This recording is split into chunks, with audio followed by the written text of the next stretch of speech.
to do this to, make sure that we have participation in who we're sending to these meetings. And our ministry reps at the time were saying, you can't go to these meetings, they're not for you to be there.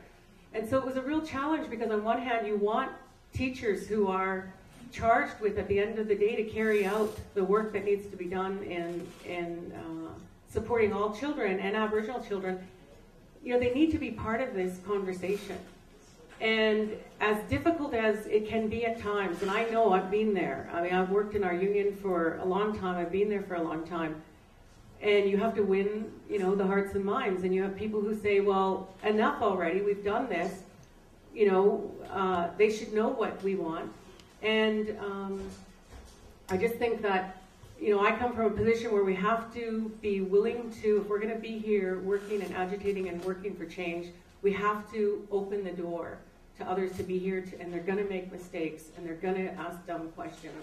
And yet we say no question is that. But I think it's really important that they be there, because they're allies that we need for our children and our communities. So the enhancement agreements have, since this third generation that have gone through, I think that they've made some changes where local unions are participating in it and where we get support. And so that's been a big change that's taken place. The full day K for Aboriginal teachers across this province, we have a provincial committee, and they've been concerned about the fact that,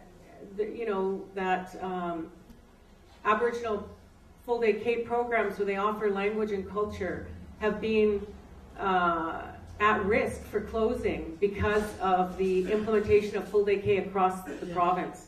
And it's caused huge problems, and we need to have courageous conversations about what that means and what the impacts are going to be, and that we can't go with a one size for everyone. If it works for Langley to have their Eagle Nest program, then keep it, and don't say there's no busing for them, but there's busing for French immersion. I mean, there's huge problems, there's huge contradictions that have taken place across this province, and we need to find, and have another, place to dialogue about this, to have everything on the table, to talk about what's happening all over, because I believe this is, this is the grand plan of this Liberal government around, privatizing and the assault that's taken place on public education for all of us.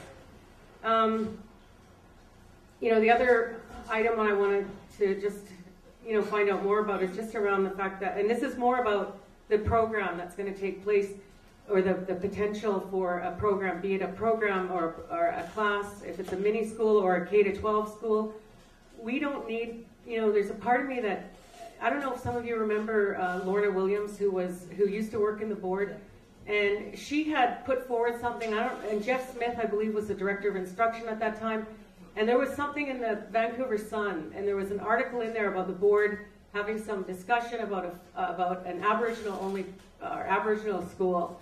And the fallout from that was horrendous. It was nothing new to us, but it was horrendous. In terms of what could, that how dare we ask for this? How dare we want something like this for our children? And it was just, the public system was never ready for us. When Indian day schools were being shut down and students were being asked to move to the local township to keep their schools open, they were not ready for us. And they're still not, for the most part, ready.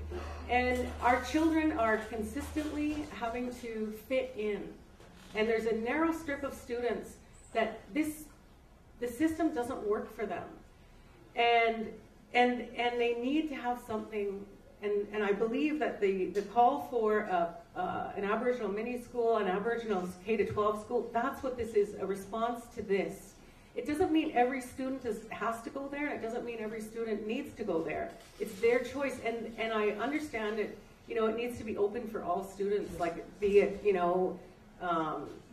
students who've come over from Africa, students who have come over who are new to Canada, or any student who is interested in learning about Indigenous or Aboriginal perspectives, because these perspectives they transcend borders.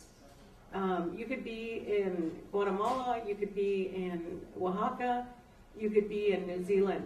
These perspectives transcend. We may not speak the same language, but we have the same heart, the same understanding about how how we need to live with land and how we respect each other. And I'm not saying that we don't have issues in our communities. We do, and it's going to be, whatever this school looks like, whatever happens in it, I want to say it has to come from core funding. It can't just rely on target money.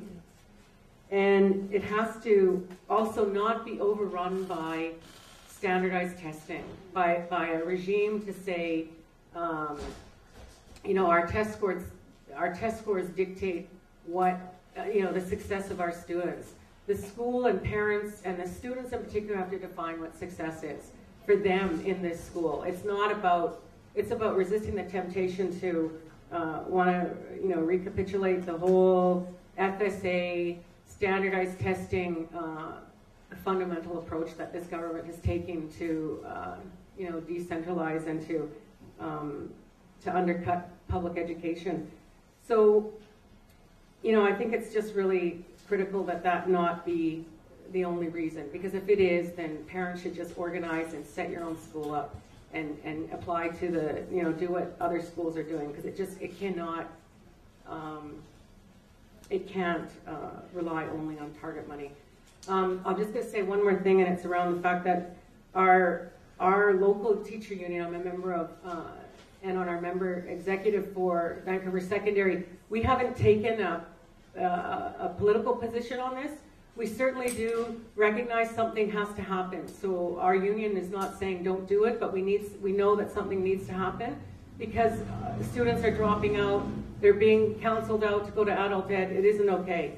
And our provincial union, we have a provincial advisory committee called Aboriginal Education Committee. There's 9 members, and they're having a meeting this week. They had one last week. They weren't able to talk about this, but they're having a meeting to look at perhaps taking a provincial position on this. They, I can certainly say that they do support that there needs to be some response done. It's long overdue. It's way overdue. It was needed in '94. It was needed in '81. It's been needed for a long time.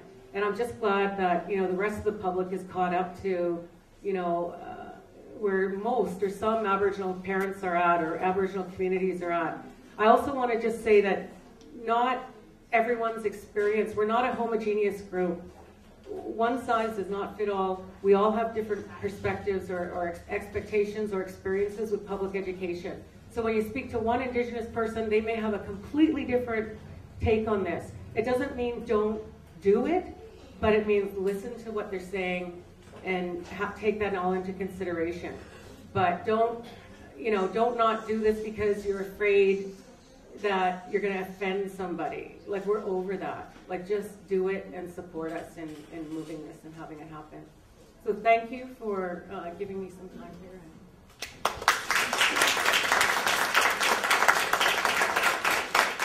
Thank you, Chris.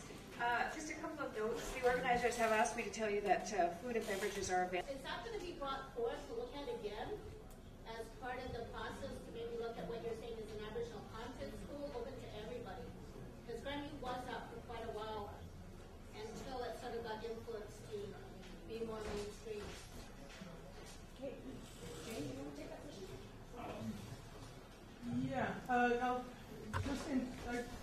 I actually wasn't aware of that. So that's really useful information, Lily.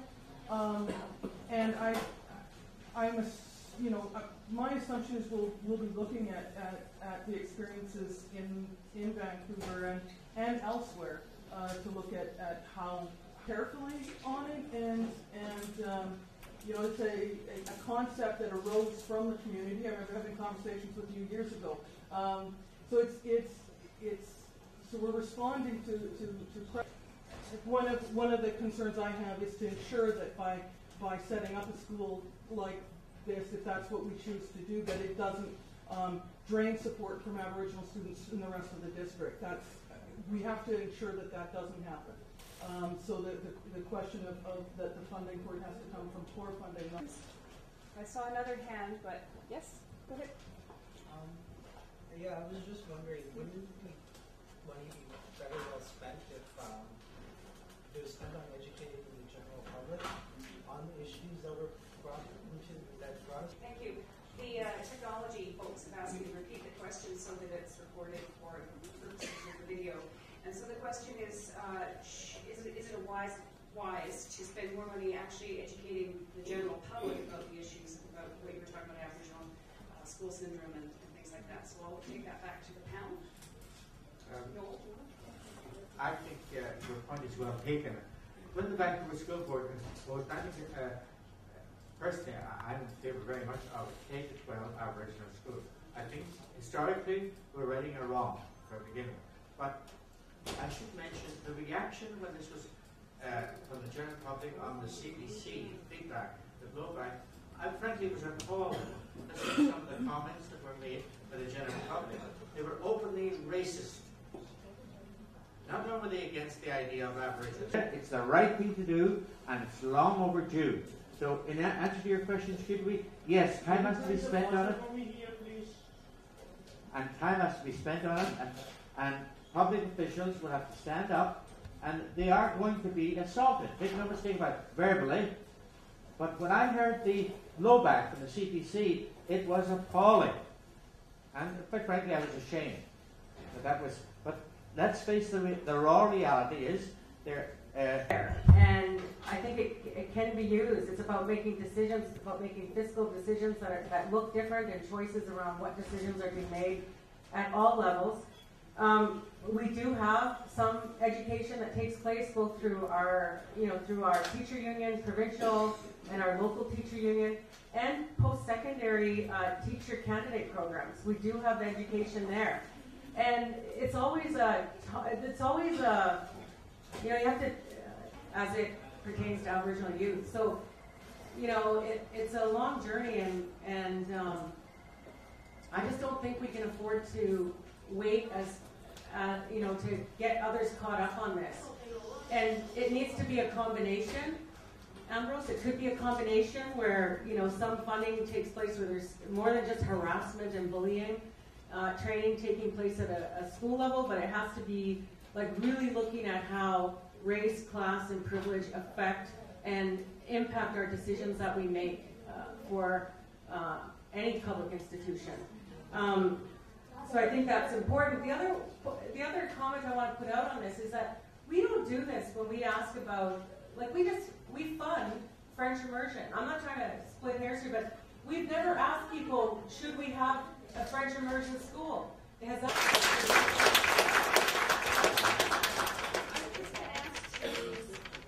To speed it up just a bit. So I think I know that there's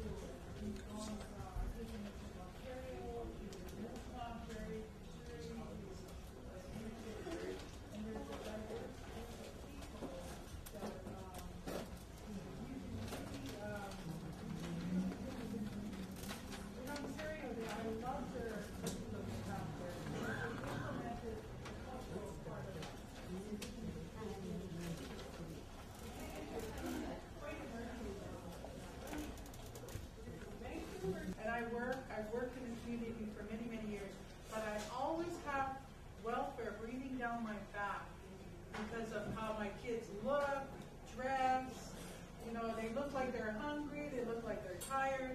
So even as a working mom, I've been working since I was 15, and as a working mom, I had 5 girls, 1 boy, and I looked after my sister's 3 girls. So I've always had that, and it's always that attachment to the school system. And I've seen, and also my little granddaughter, she was going to school up at 49th and Butler, that area there. Now she's only in grade 1 right now, but I'm noticing a difference now because she's moved back into the inner city. She's got 5 pages to do schoolwork. That kid, because she was in one school, piece of paper that they're giving her her homework, and she's gone through it really fast. And I sat there.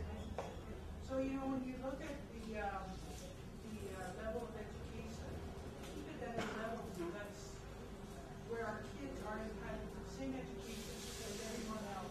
Don't look at the color of skin, because our kids are quite capable of learning at the same level as everyone else.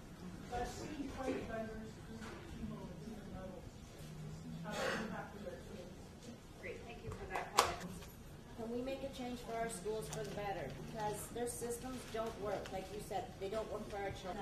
In the European high school system.